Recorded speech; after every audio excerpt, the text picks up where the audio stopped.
Tell me why? Tell me what this was all for. Yes, yes, come on, Forrest Whitaker. Hey, welcome to my channel. This is Buying Black with Vanessa Imani, and I have a different kind of video today. I am going to be talking about Jingle Jangle. So I'm doing a movie review. I love movies. And I love black movies. So I love to support a movie that has a black cast, is produced, is directed, written by a black person. I love it. I love it. I love it. So if you have not heard of Jingle Jangle, number one, are you in the Christmas spirit? Hello, this is my red. Number two, make sure you go to Netflix to watch it. It came out on November 13th. So this past Friday, it came out on Netflix. It's available. Please have your kids watch it with you if you have kids, if you have nieces, nephews, or honestly, like I was watching it with my twin, her boyfriend, my mom, and I, and there was no kids around, and we had us a grand old time. Now, Jingle Jangle, it was directed by David E. Talbert, and he had John Legend produce it. There was other people involved as well, but just so you guys know what names are involved. David E. Talbert directed, he wrote it. John Legend was one of the producers, and he also contributed to the musical score. And when I tell you guys, that music was everything. It was everything. So Jingle Jangle is a musical. It's a heartwarming, whimsical story about a man named Jeronicus Jangle, played by Forrest Whitaker. And he has this magnificent toy store. It garners a lot of attention from the townspeople. And he has this joy, this light, this spirit about him. And it involves his inventions that he has, that he's selling in his store. And his daughter, his wife, they're so happy. They're just a really happy family. And at one point, his apprentice, and the older version is played by Keegan-Michael Key, love him. His apprentice Gustafson, he steals his inventions. Like, he steals his whole book, and then he becomes this grand toy maker. And after that happens, Jeronicus, it's like he loses all. So he lost his inventions, obviously. He loses his magic because his wife ended up dying. His inventions are gone. His store is no longer what it is. He has to turn into a pawnbroker type store. And he just completely is lost. And his daughter is trying to bring light to him, but with everything that he has now gone, it's over for him. Fast forward, Anika Nani Rose is his daughter, and she has her own daughter played by, let me make sure I have the name right, Madeline Mills. So she plays Journey, and she is like a genius just like him. She creates inventions. She knows how to like do math and all kind of complex work in her head, and she can see it. It looks all magical the way they did it in the movie. And she really wants to see her grandfather. She wants to know him because Anika Nani Rose's character, Jessica Jangle, she left at some point. Like, you're not really going to show me affection, Dad.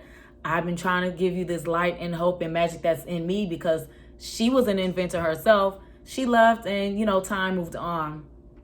But the granddaughter, again, Journey, played by Madeline Mills, she ends up coming back to the store, and she's trying to give new hope, new joy, and magic into Jeronicus Jangle. Now, that was a kind of lengthy description, but I really want to gush about this movie because I had a fantastic time watching it. And I really enjoyed the story arc of Jeronicus Jangle with the help of Journey, his granddaughter.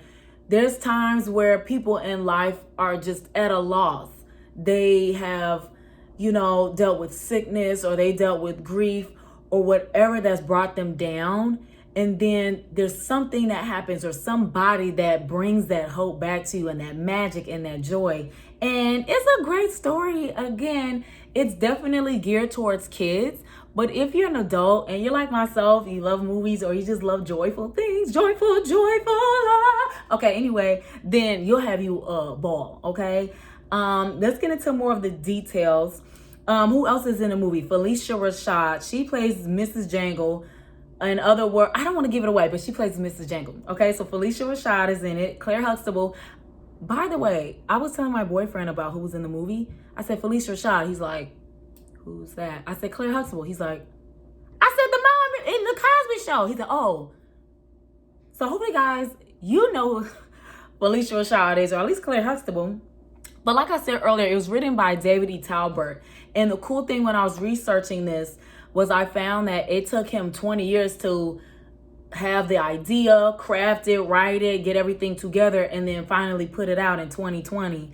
And the why behind it is that he had the idea. You know, he's a great playwright, screenwriter, director, and he was trying to figure out, okay, I'm an adult, so I need this like childhood whimsy that I can't quite tap into.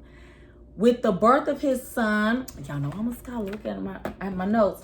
With his son Elias, now he's 7, with the birth of his son, it was very helpful for him to use that childhood mind to be able to really craft everything that has gone into Jingle Jangle. His son is just so joyful. Like, he'll see his dad, is like, Daddy's home. Like, a lot of us remember, like, oh, Mommy's home, Daddy's home, my older sister, my older brother's home. And that joy, that childhood mind really helped him. And he was asking his son, like, Elias, what do you think about the design of this toy? Because again, Geronicus is a toy maker. He's an inventor. And we were able to see the different inventions and the cool toys. And his son Elias was able to contribute to creating those childhood, that really cool look with the toys. And his wife, I don't want to mispronounce her name. So it's Lynn, and I don't know if it's Sasson. It's Sisson. But Lynn Sasson Talbert, she has definitely been a rock for him throughout many of David E. Talbert's creations. She's been a producer along with him. And this Afro-Victorian feel, like you have really cool hairstyles that's like braided up, or you have these different pompadours and these different little Afro creations with the hair, and there's cute little decorations within the hair as well. The outfits, the wardrobe are spectacular, and the wife, Lynn Talbert, she was able to be the contributor to that. Her aesthetics was on point with the wardrobe and the hairstyles again. The look of the movie, it kind of made me think of, and I think he had this in mind as an influence, The Grinch Who Stole Christmas, the one with Jim Carrey. Because just the look of it, it was really fun. It was very, just whimsical. You guys are hearing me say this word a lot, but that's what it was. And like I said, he originally had the idea conceived in 1998 because he wanted to create a Christmas movie that gave this childhood wonder, that Christmas magic.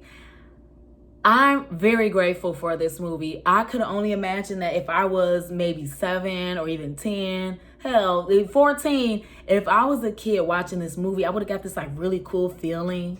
And later on in life, I'd be like, man, the nostalgia.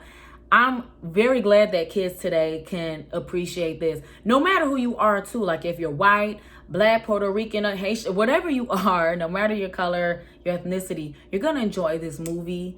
But it's definitely great for Black people because again, it's written, directed, produced, the wardrobe, the hairstyles, all Black people. And the people in the cast are diverse. Like you see white people, you see Middle Eastern looking people, you see all kind of different people, Asian people in the cast dancing and singing for their lives. But the main cast is focused on Black characters. And we need that because honestly, I can't think of a Black movie, like other than The Preacher's Wife. What Black cast movie do we have as Black people? I don't think we have that.